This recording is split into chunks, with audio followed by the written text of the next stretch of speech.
है जिलों की नगरी से सीधा दृश्य जहां उदयपुर में राजस्थान साहित्य अकादमी उदयपुर नाट्य रंग महोत्सव 2024 शास्त्रीय ओडिसी नृत्य प्रस्तुति शैली श्रीवास्तव जी जो है इस शैली में आज जो है प्रस्तुति दी जाएगी। और आप देख पा रहे हैं पूरे राजस्थान साहित्य अकादमी को पूरे सजा दिया गया है। आइए मिलते हैं हम ओडिसी शैली में बात करेंगे मैम से, श्रीवास्तव मैडम से।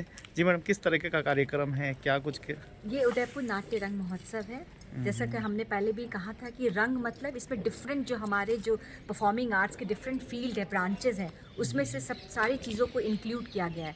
नृत्य इंक्लूड किया गया है, संगीत इंक्लूड किया गया है, और हमारा जो भी थिएटर के प्रति थिएटर के बाद जो हम बताते हैं वो भी इंक्लूड किया गया है। तो मैं और मेरे स्टूडेंट्स ओडिसी नृत्य प्रस्तुत किया है। फर्स्ट डे 1 में हमने किया था विष्णु स्तुति, और आज हमारा थर्ड डे है जो ताल तरंग स्थाई हमारे स्टूडेंट्स प्रस्तुत करेंगे ओडिसी शैली में। मैम क्या लोगों में चेतनाएं हम करना चाहते हैं इस संस्कृति को लेकर ज़्यादातर? बिल्कुल, इस मतलब कार्यक्रम के माध्यम से उदयपुर नाट्य रंग महोत्सव का जो प्लेटफॉर्म है उसके माध्यम से हम लोगों के बीच अवेयरनेस पैदा करना चाहते हैं अपनी सनातन संस्कृति और परंपरा के प्रति, कि हम जितना इनसे जुड़े रहेंगे उतना ही हम आगे बढ़ेंगे। जड़ जितना मजबूत होगा उतने ही पेड़ हरे भरे रहेंगे।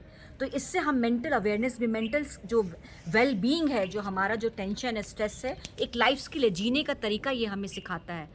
तो इससे हम अवेयरनेस क्रिएट कर रहे हैं कि आपके लिए ये बहुत ही अच्छा है। बच्चों को ये सिखाइए, चाहे वो थिएटर हो, चाहे वो म्यूज़िक हो, पेंटिंग हो, चाहे डांस, जिसमें वो अपनी भावनाओं को व्यक्त कर सके, आवाज़ दे सके, अपने अंदर की कुंठाओं को वो एक चित्र में ढाल सके, चाहे वो नृत्य के ज़रिए हो, चाहे वो पेंटिंग के ज़रिए हो, चाहे वो सुरों के ज़रिए हो।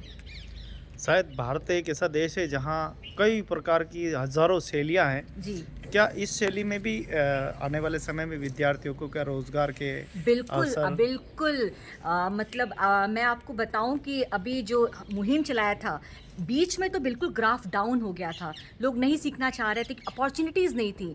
अभी OTT प्लेटफॉर्म जो इतना जो हमारा जो मतलब स्प्रेड हुआ है, और प्लस गवर्नमेंट ने भी परफॉर्मिंग आर्ट्स को एक उसमें डाला है कि आप इसमें एग्ज़ाम दीजिए। UGC नेट में परफॉर्मिंग आर्ट्स का अलग से सब्जेक्ट इंक्लूड हुआ है कि आप लेक्चरशिप में, असिस्टेंट प्रोफेसरशिप में आप इसमें जा सकते हैं, टीचिंग के ज़रिए भी जा सकते हैं, और इसमें वैकेंसीज भी बहुत जल्दी निकलती, चाहे स्पोर्ट्स हो चाहे परफॉर्मिंग आर्ट्स हो। और एक मोदी जी का एक बड़ा अच्छा खेलेगा इंडिया तभी तो बढ़ेगा इंडिया, वो जो स्लोगन है उसमें जो स्पोर्ट्स का जो इतना मतलब कहते हैं ना, उनका जो इतना स्प्रेड हुआ स्पोर्ट्स के प्रति अवेयरनेस, उसी तरह परफॉर्मिंग आर्ट्स के प्रति भी लोगों का अवेयरनेस बहुत बढ़ रहा है, और लोग इसमें आ रहे हैं, और जल्दी इसमें जॉब भी मिल रही है। आजकल हर स्कूल में एक कथक टीचर या ओडिसी डांस टीचर या भरतनाट्यम, बहुत जल्दी वैकेंसीज निकलती हैं, और बहुत जल्दी उनको जॉब भी मिलता है और रिस्पेक्ट भी मिलता है इसमें। आप कहाँ से हैं, परिचय?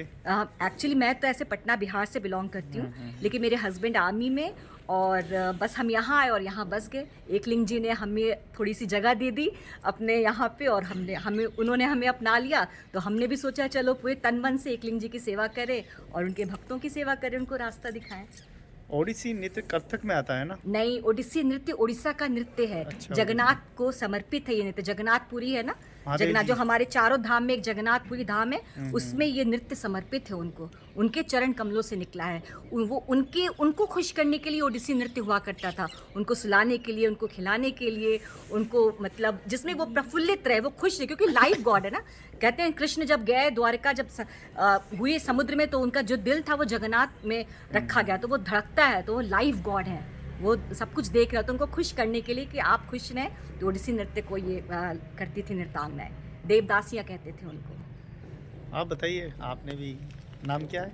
आर्शिया। अच्छा, कितनी पढ़ाई कर रहे हो आप? मैं फिफ्थ। कैसा लगता है ये जो? बहुत अच्छा लगता है मेरे को ये करने में। अच्छा लगता है, बहुत बहुत धन्यवाद। और ये देखो छोटी सी बेबी भी यहाँ पे मौजूद है। क्या नाम है आपका? हाँ हाँ, कैसा लगता है? अच्छा लगता है? अच्छा, पूरा डांस करते हो आप भी? हाँ। अरे वाह। तो ये है हमारी भारतीय परंपरा, भारतीय लोक नृत्य, भारतीय परंपरा भांति भांति में है। जी, आपका नाम बताएं। प्रगति निगम। जी, कैसा लगता है? क्या बहुत कुछ अच्छा लगता है। कितना समझ पाए इसको? क्या समझना तो बहुत वास्ट है, इसको समझना बहुत डिफ़िकल्ट है, लेकिन हाँ, जितना समझ पाई हूँ उसको देख के लगता है कि ये मतलब I am meant for it. आप बताइए। मेरा नाम आस्था शर्मा है और मैं कॉलेज स्टूडेंट हूँ, पर साथ ही में मुझे डांस का हमेशा से शौक़ भी था। और ये वाला डांस इट्स लाइक स्पिरिचुअली भी बहुत अच्छा है और मेंटली भी बहुत इफ़ेक्ट करता है, सो आई लव इट। एक कलाकार के लिए बड़ी चुनौती होती है किसी काम को करना, कैसा लगता है? रोज़ रोज़ करते हैं तो वो काम बहुत आसान हो जाता है, बहुत मज़ेदार भी हो जाता है। हाँ, थोड़ी डिफ़िकल्टीज आती है कई चीज़ें, पर उसको ज़्यादा स्ट्रेस ना करके कंसिस्टेंटली करो तो। तो आप देखें कि भारतीय परंपराएं अपनी आप बताइए, आप कैसे देखते हैं और क्या मेरा भारतीय नाम साक्षी कुंवर है और मेरे लिए ये नृत्य साधना जैसे है। अगर मैं एक दिन ये नृत्य नहीं करती हूँ तो मेरा पूरा दिन ऐसा लगता है जैसे मैंने कुछ किया ही नहीं है। पूरा दिन में जो मेरा जो क्लास का टाइम है, पूरे दिन उसी क्लास का इंतज़ार करती हूँ और मेरे पूरे जो लाइफ है अब इसी चीज़ से ही जुड़ा हुआ है। और मेरे गुरु एक बात कहते हैं कि ये नृत्य आपको चुनता है, ये आप इस नृत्य को नहीं चुनते हैं, ये नृत्य आपको चुनता है। और ये भगवान से डायरेक्ट एक कनेक्शन है, ये एक साधना है। जी आप बताइए। नमस्कार, मैं गौरी व्यास भट्ट हूँ और मैं पिछले कई वर्षों से इस नृत्य से जुड़ी हुई हूँ। और ये नृत्य मुझे इसलिए आकर्षित करता है क्योंकि ये जगन्नाथ स्वामी से जुड़ा हुआ है, आध्यात्मिक है।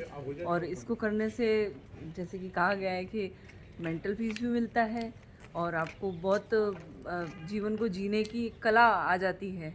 हर समस्या का समाधान जैसे इसी में से निकल के आता है, ऐसा प्रतीत होता है। आज के सोशल मीडिया पे कई ऐसी तस्वीरें लड़कियों की आती है जो बहुत ही सुंदर डांस करती है, लेकिन शायद उनको पेड प्लेटफॉर्म नहीं मिला होगा।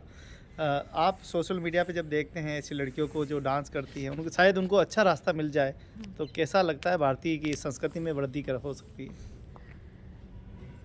क्योंकि कई लड़की ऐसे वीडियोस बनाती है जो भारतीय परंपराओं के अनुकूल नहीं होते हैं। हाँ, अब ये सब जी देखिए, शास्त्रीय नृत्य या शास्त्रीय संगीत, जब शास्त्र से जब कोई चीज़ जुड़ जाता है तो उसमें बहुत अध्ययन और बहुत साधना की ज़रूरत होती है। रातों रात कुछ भी नहीं होता है। मैं अभी तक अपने गुरु के सानिध्य में हूँ और अभी तक मैं उनसे शिक्षा और दीक्षा लेती रहती हूँ। एक दिन भी ऐसा नहीं जाता कि मैं गुरु के सानिध्य से दूर हूँ, क्योंकि वो गुरुकुल परंपरा ही होती है कि पीढ़ी दर पीढ़ी ये चलती जाती है। लोगों को इंस्टेंट सक्सेस चाहिए, वो नहीं हो सकता। ये आपको पेशेंस चाहिए, बहुत धैर्य आपको इसमें धारण करना होगा। जो आजकल सोशल मीडिया में जो बहुत जल्दी उनको ये होता है, तो पेशेंस चाहिए। पेरेंट्स को भी पेशेंस रखना पड़ेगा और स्टूडेंट्स को तो चाहिए। तो पेरेंट्स को गाइड करना पड़ेगा, गार्जियन को थोड़ा धैर्य धारण करो, थोड़ा धीरज रखो, आपको सक्सेस ज़रूर मिलेगा। लेकिन शनय शनय धीरे धीरे एक एक सीढ़ी चढ़ते चलो। एक कलाकार कितनी मेहनत करता है इस देश के विकास के लिए, संस्कृति को बनाए रखने में खासकर, शायद आपसे बहुत मेहनत है। मतलब आप यूँ कह लो, साधना है, स्काई इज़ द लिमिट। मतलब अतः आप जितना नीचे जाओगे, समुद्र में गोता लगाओगे, आपको अब रेत पकड़ोगे, आप उसमें को तो एक या दो ही सीप आपके हाथ में आएंगे। इतना ज्ञान का ये अथाह सागर है। तो इसलिए मेहनत तो बहुत करनी पड़ती है और अपनी परंपरा, अपनी सभ्यता को मेंटेन करने के लिए बहुत मुश्किल होता है। इतना ज़्यादा पेशेंस रखना है ना, बहुत ज़्यादा मुश्किल होता है। तो ये जो स्टूडेंट आते हैं, ये किस प्रकार के होते हैं और कहाँ से आते हैं, कितनी रुचि होती है, कैसे पता लगाते हैं आप?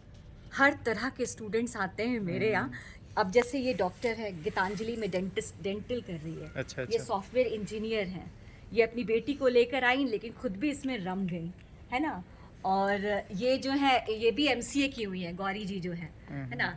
अब जो निष्ठा है, जो मेरी स्टूडेंट है निष्ठा धनगर, वो MA कर रही है सुखाड़ी यूनिवर्सिटी से। तो जनरली अध्यात्म से जो लोग जुड़े हैं वो सबसे पहले कृष्ण को ढूंढे। इस्कॉन के लोग बहुत कृष्ण के करीब जाना चाहते हैं, उनके सामिप्य में जाना चाहते हैं, जगन्नाथ को जानना चाहते हैं, तो वो उससे जुड़ते हैं। उसके बाद धीरे धीरे जब आपकी मंशा सही है, आप ईमानदार हो, तो जगन्नाथ स्वयं आपके लिए रास्ता खोलते हैं कि तुम्हारी मंजिल ये है। और वो मुझे पता चलता है कि किसका क्या लेवल है। हालांकि मैं खींचती हूँ मैं उनको, आप थोड़ा लेवल अपना, क्योंकि हमारा काम ही है, अध्यात्म का क्या काम है, आपको जो लेवल हो उससे आपको ऊपर ले जाना, ताकि आप ईश्वर से साक्षात्कार कर सको। हमारा लेवल हम ऊपर ले जाना होता है। तो उसी हिसाब से मैं हर सबका माइंड रीड करके उनको उन्हीं लेवल तक मैं लेकर आना चाहती हूँ। वो पता चल जाता है, लेकिन एक दूसरे को मोटिवेट करके, इंस्पायर होके फिर वो अपने आप ही रास्ता वो खुलता चला जाता है। भारतीय परंपराओं में वस्त्र जो है वो उसके परिचय दे देते हैं। वस्त्रों को लेकर थोड़ा सा बताइए कि वस्त्र अपने देश की पहचान भी करते हैं और भारतीय परंपराओं में उनकी बहुत बड़ी वृद्धि होती है। जहाँ वेस्टर्न कल्चर अपनाते जा रहे हैं, विदेशों में भारतीय परंपराएं अपनाते जा रहे हैं, तो ये किस तरफ हम जा रहे हैं? भारतीय परंपराएं अभी तो अवेयरनेस हमें आया है। पहले तो हमें डर ही लगता था इतना ज़्यादा अपनी संस्कृति, अपनी सभ्यता के बारे में बात करने के लिए। अभी हमारे अंदर कॉन्फिडेंस आया है कि हम अपनी सनातन संस्कृति और सभ्यता को और मतलब प्रमोट करें, उनको उजागर, लोगों में अवेयरनेस क्रिएट करें। और सबसे बड़ा इसमें माध्यम है कृष्ण के प्रति जो उनकी रुचि है, जो कृष्ण भक्त इतना ज़्यादा है। आई रियली थैंक इस्कॉन का जो भी हैं, उन्होंने कृष्ण भक्ति को बहुत आगे बढ़ाया है और लोगों को बहुत ज़्यादा अपनी सनातन संस्कृति के प्रति ये मतलब झुकाव पैदा किया है। और मतलब thanks to the present government, जिनकी वजह से आज हम कॉन्फिडेंस है हमारे अंदर कि हमें अपनी संस्कृति और सभ्यता पे नाज है और गर्व है और गौरवान्वित महसूस करते हैं, और हम इसे आगे से आगे बिल्कुल कॉन्फिडेंस के साथ लेके जाना चाहते हैं। क्या मीरा भी उदाहरण है? किसका? मीरा बाई। मेवाड़ तो अपने आप में ही उदाहरण से भरा हुआ। आप मीरा बाई का ले लो, भक्ति के प्रति। भक्ति हो या शस्त्र हो या शास्त्र हो, मेवाड़ की कोई बराबरी नहीं कर सकता। यहाँ पे शस्त्र भी लोग चलाना जानते हैं और शास्त्रों का भी ज्ञान रखते हैं। तो मीरा बाई के आप हल्दी बाई ले लो, जो हल्दी घाटी में पहली वीरांगना जिन्होंने अपनी वीर गति को प्राप्त हुई थी अकबर की सेना से लड़ते हुए। तो सभी कई मेवाड़ की मिट्टी ही इतनी रिच है, इतनी अच्छी है, इतनी शुद्ध है, पवित्र है कि आप जिसका भी नाम लो कम है। बहुत बहुत धन्यवाद शैली श्रीवास्तव जी, आपको बहुत बहुत धन्यवाद कि हमारे चैनल पर आए और आपने झीलों की नगरी सभ्यता, संस्कृति और इस परंपरा को आपने साझा किया है। आशा है कि सभी के अच्छा लगेगा और इस प्रकार से भारतीय परंपराओं में ज़्यादा से ज़्यादा हमारी बहनें, भाई सब इसमें भाग लेंगे और हमारी भारतीय परंपराओं को और ज़्यादा विकसित करने में अपनी भागीदारी निभाएंगे। बहुत बहुत धन्यवाद। आप देख पा रहे हैं राजस्थान साहित्य अकादमी। तो आप देखिए कि यहाँ पर राजस्थान साहित्य अकादमी एक मंच दे रहा है। आइए राजेश जी भाई साहब से एक बार पुनः मिलते हैं। किस प्रकार का ये आयोजन है और क्या आप देखते हैं इन बहनों में, इन भाइयों में?